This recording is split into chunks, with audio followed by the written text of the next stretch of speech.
किसी को ना नहीं कर पाती और इस वजह से मैं बहुत सफर करती हूँ। Learn to say no.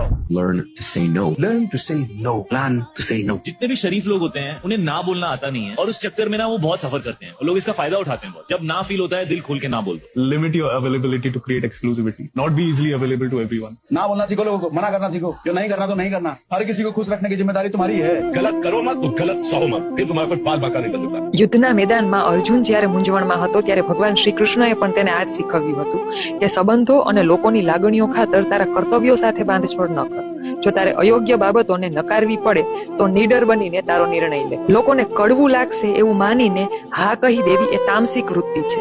પોતાની મર્યાદાઓ અને પસંદગીઓને જાળવવી એ જ જ્ઞાન છે. ખોટી જગ્યાએ હા કહીને અંદરથી અશાંત રહેવા કરતા ના કહીને મનની શાંતિ જાળવવી વધુ શ્રેષ્ઠ છે. જો તમે કોઈ વસ્તુ તમારા મૂલ્યો વિરુદ્ધ જઈને કરી રહ્યા છો તો તે અધર્મ છે. પોતાની જાત સાથે પ્રામાણિક રહેવા માટે ક્યારેક સ્પષ્ટ વક્તા બનવું જરૂરી હોય છે. રાધે રાધે.